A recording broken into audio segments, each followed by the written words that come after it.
저희를 은혜의 강가로 불러주셔서 영원한 생수이신 예수님을 만나게 하시고 또 다시 살게 하시고 또 생명의 물인 예수님과 함께 동행하게 해주심을 감사합니다.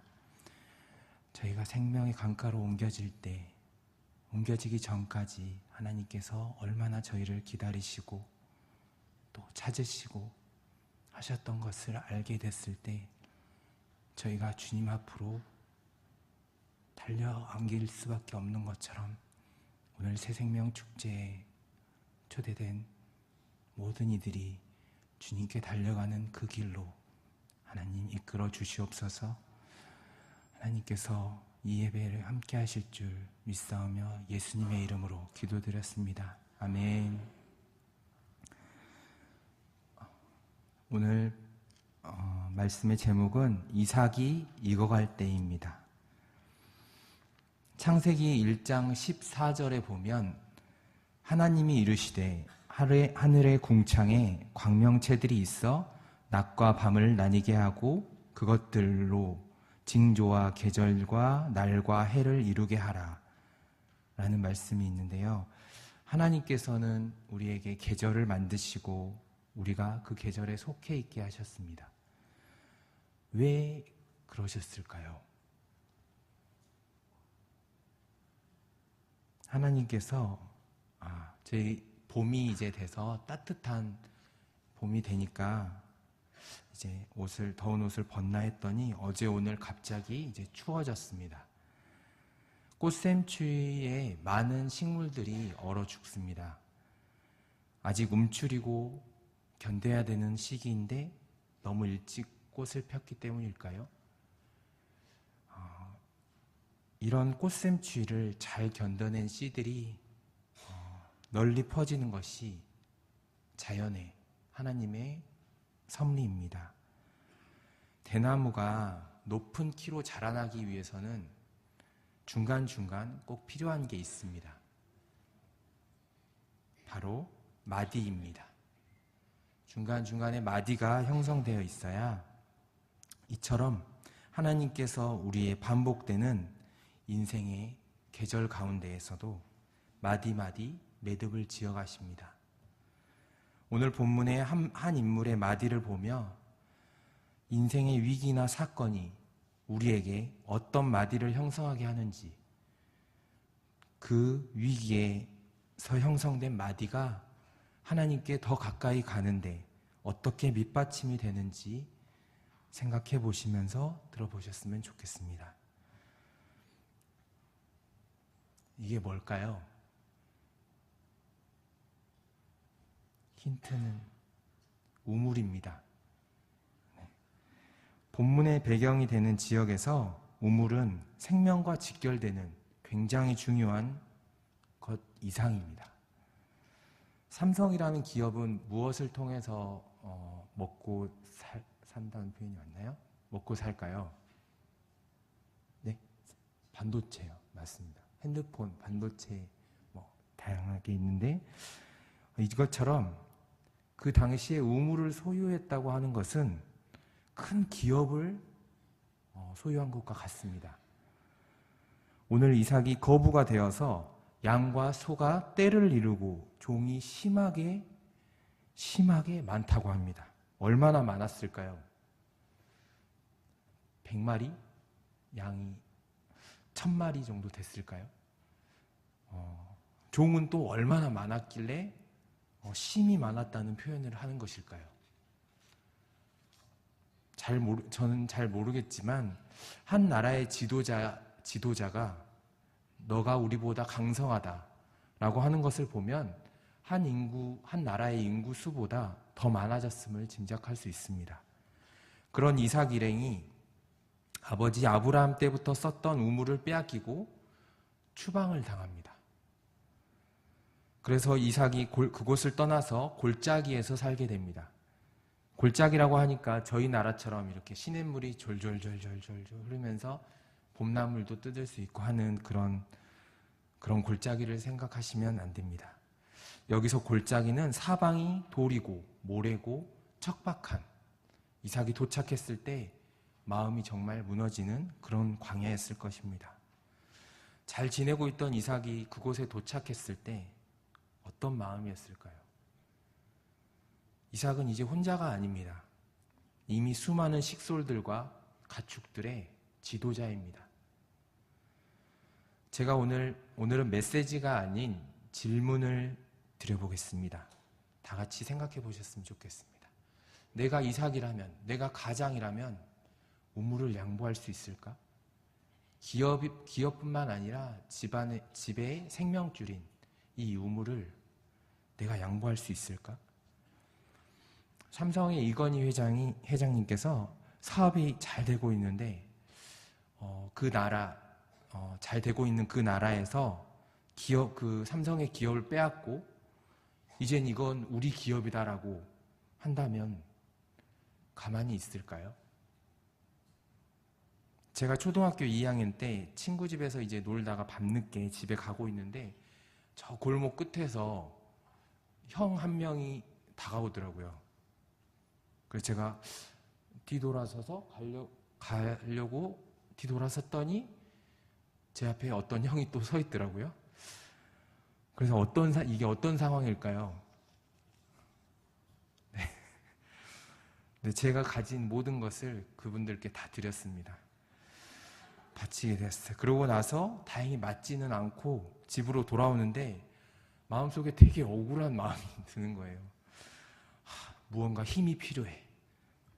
그러면서 그때부터 태권도 학원을 다니게 되었습니다. 그런데 오늘 이삭은 힘이 있습니다. 상대방도 인정하는 힘이 있어요. 그런데 왜 순순히 우물을 넘겨주었을까요? 믿음이 좋은 바보였을까요? 비겁한 겁쟁이였을까요? 많은 그리스도인들이 이삭이 우물을 3번이나 양보한, 그리고 하나님의 축복을 받은 위대한 인물로 잘 알고 있습니다. 오늘 성경 본문 저자는 3번의 우물 양보 바로 전에 어떤 사건 하나를 의도적으로 끼워 넣었습니다. 바로 아브라함이 2번이나 했던 큰 실수를 아들인 이삭이 똑같이 반복하는 사건입니다. 그래서 본문 26장 1절에 보면 아브라함 때에 첫 흉년이 들었더니, 오늘 본문이 밖에 나가서 앞쪽에 보면 첫 흉년이 들었다고 나왔습니다. 첫 흉년이 들었을 때 무슨 일이 있었나요? 아브라함이 기근을 피해서 이집트로 내려갑니다. 그때 아내 사라에게 이렇게 얘기합니다. 여보, 당신 너무 예뻐. 갑자기 왜 그래요? 그래서 말인데 여보를 내 누이라고 하는 게 어떨까? 여보가 너무 예뻐서 그곳 사람들이 날 죽이고 당신을 데려가면 어떡해? 죽을지 모른다는 두려움 앞에서 인간의 한계를 여실히 보여줬던 아브라함입니다. 오늘 그 아들 이삭이 또 한 번 해서는 안 될 행동을 반복합니다. 1절에 그 땅에 또 흉년이 들매라고 얘기하고 있습니다. 성경 저자는 의도적으로 무언가를 얘기하려 하고 있습니다. 2절부터 4절까지를 보시면 더 선명하게 드러납니다. 하나님께서 이삭에게 나타나서 아브라함에게 했던 이 축복의 약속을 똑같이 얘기하십니다. 눈으로 한번 보시기 바랍니다. 축복의 내용입니다. 들과 같이 번성케 하리라 라는 축복의 내용입니다. 이삭이 아내를 누이라고 속이는 그 실수를 하는 과정 바로 전에 하나님의 축복이 이미 선포되었음을 볼 수 있습니다. 이삭이 받는 복이 이삭의 믿음에 의한 행동의 결과가 아니라 이삭의 행동과는 상관없이 하나님의 축복이 먼저 이루어졌다는 것이 중요합니다. 5절을 보시면 이는 아브라함이 내 말을 순종하고 내 명령과 내 계명과 내 율례와 내 법도를 지켰음이라 하시니라.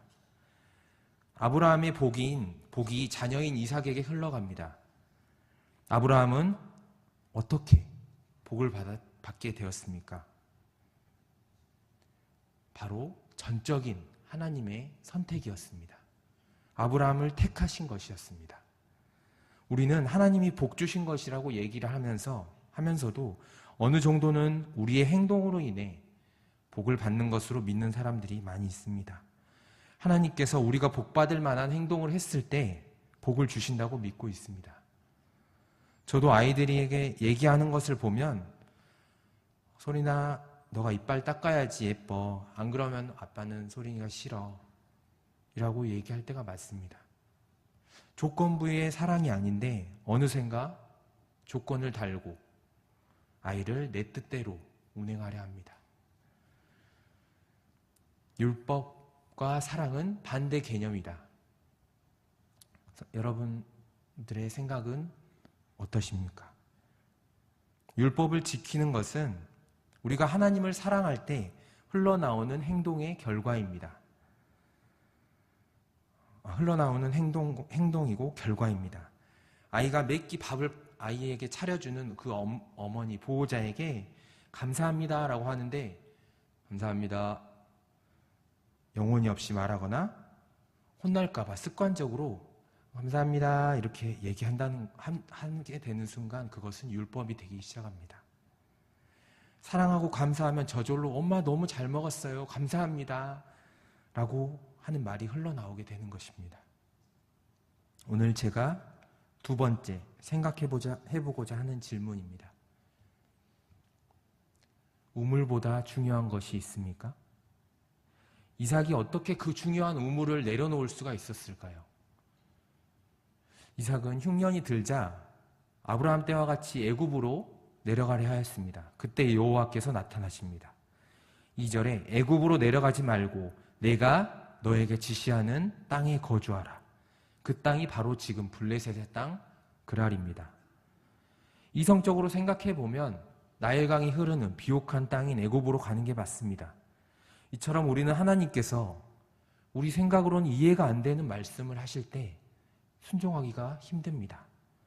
그때 이삭이 믿음이 좋아서 순종한 것이 아니라 아브라함의 약속을 다시 언급하시면서 이삭에게 약속하셨기 때문에 순종할 수 있었던 것입니다. 그런데 순종하고 그 땅에 거하는데 어떤 일이 일어납니까? 두려움이 임합니다. 그 땅의 사람들이 자기를 죽이고 아내를 빼앗아 갈까봐 두렵습니다. 현실의 이삭은 너무나 약합니다. 분명히 하나님의 약속을 듣고 보았는데도 얼마가 지나자 두려움에 떨고 있는 이삭은 자신의 지혜를 최대한 이용해서 아내가 나의 누이라고 속이는 비범한 생각을 해냅니다. 실제로 친척지간이긴 하니까 친척지간에 결혼한 거니 한편으로 보면 맞는 말입니다. 여기까지가 바로 우리 인간의 한계입니다. 양떼가 많으면 많을수록 기업이 크면 클수록 우물을 버리기가 힘듭니다. 책임을 질 수 없는 존재가 책임을 지려 하니 영혼 깊은 곳에 구멍이 생깁니다. 그 구멍에는 물이 없고 깊은 고뇌와 두려움, 인간적인 갈등들로 가득 차 있습니다. 이 땅에 거류하라고 하는 하나님의 말씀을 듣고 순종은 해야겠는데 그럴 능력은 안 되고 인간적인 방법을 총동원해보지만 점점 일은 꼬여갑니다. 이 깊은 고뇌의 우물 속에서 그때서야 이삭은 하늘에 떠있는 별을 보게 됩니다. 그리고 하나님의 약속을 기억해냅니다. 별과 같이 번성하게 하리라. 아내를 팔아버리고 비겁한 자신의 한계를 여실히 보여준 가장 나락으로 떨어진 그때, 가장 실패했을 때, 그때 이삭에게는 중요한 변화가 일어납니다. 내가 할 수 없구나. 이 약속은 내가 이룰 수 없는 거구나. 하나님이 이루어 가시는 거구나. 그러고 나자 이삭은 우물에서 나옵니다. 하늘에는 놀라운 약속의 별들이 쏟아집니다. 이제 이삭은 완전히 새로운 사람이 되었습니다. 우물보다 더 중요한 것을 찾은 것입니다.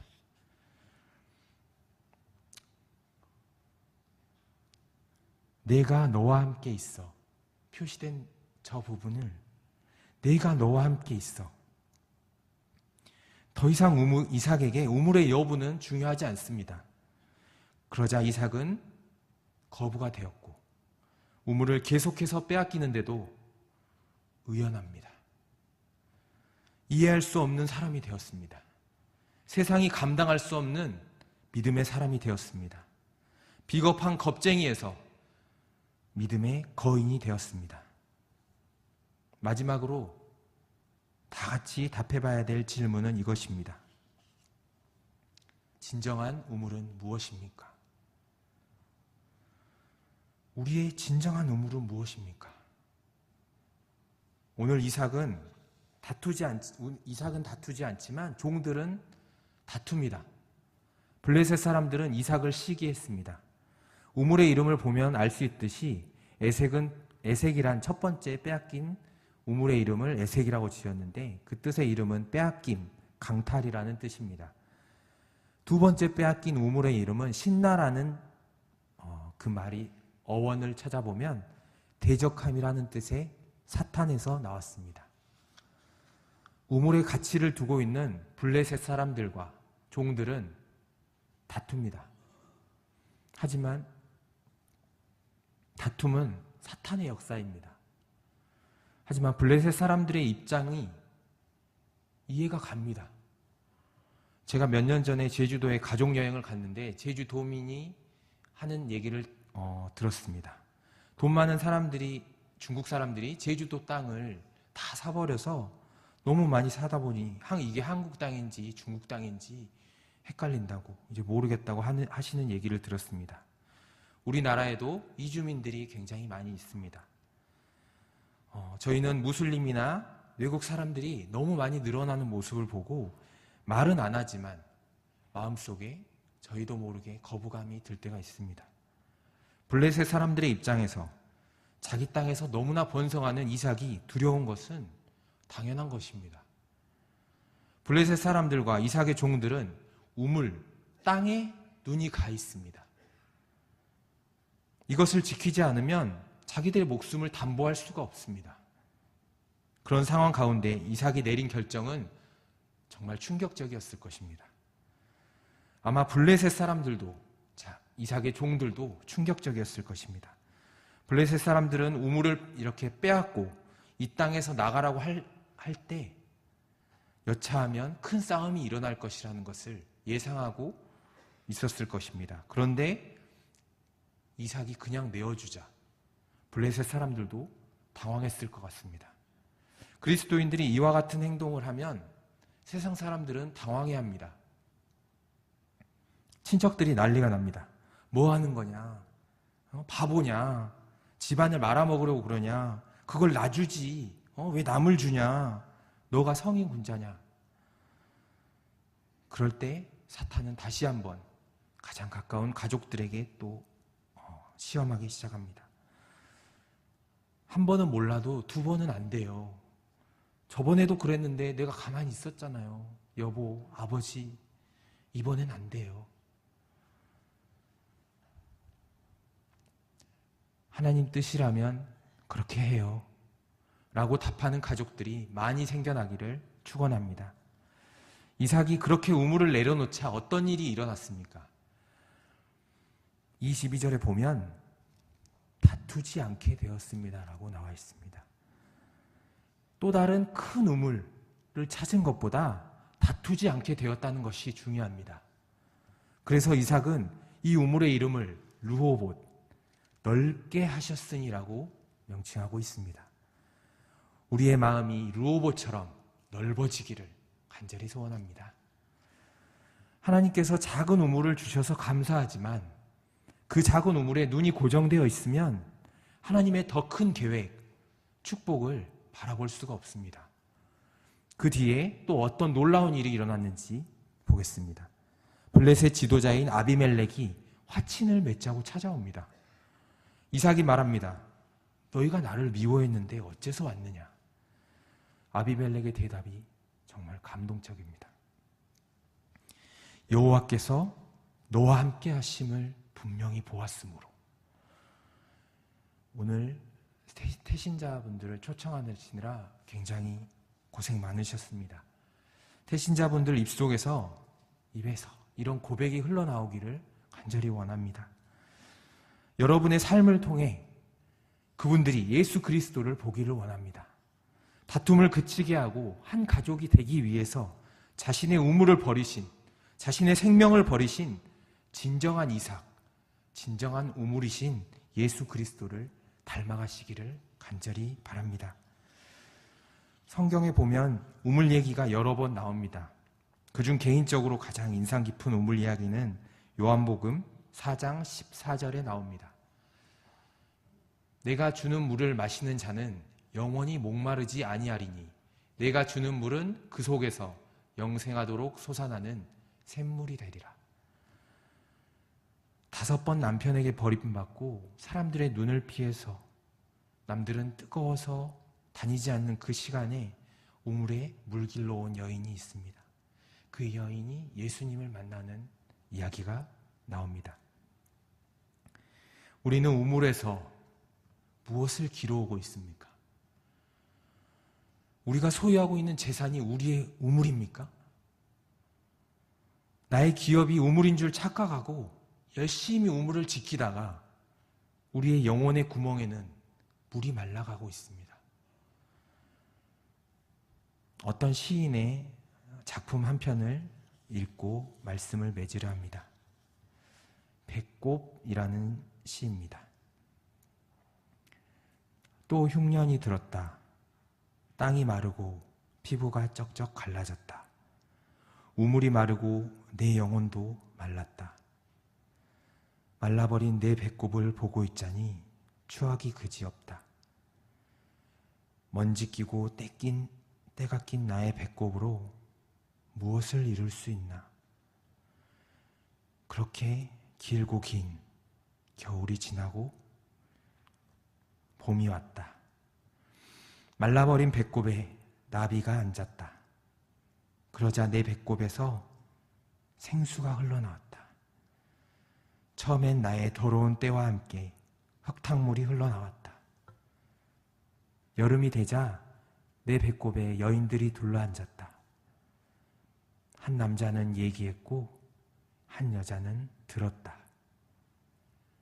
5 남자는 떠났고 한 여자는 남았다.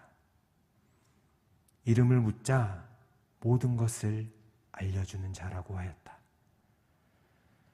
이삭이 익어갈 즈음 내 배꼽에선 다툼이 사라졌다. 내 배꼽에서 맹세가 이루어졌다. 내 배꼽에서 구원이 이루어졌다. 배꼽은 이제 영원히 목마르지 않는 우물이 되었다. 지나간 계절은 또 돌아옵니다. 우리가 인생의 봄을 맞이하고 찬란하게 여름을 즐기다가 외로운 가을에 삶의 의미를 생각해보고 길고 긴 겨울을 보내면 또 봄이 오듯이 우리 신앙 여정에도 반복해서 찾아오는 좌절과 실패가 있습니다. 그럼에도 불구하고 그 계절을 만드신 분이 하나님이시며 모든 계절 속에서 추울 때에도 더울 때에도 우리와 함께 계시는 예수님을 우리의 진정한 우물로 삼으시기를 바랍니다. 기도하겠습니다.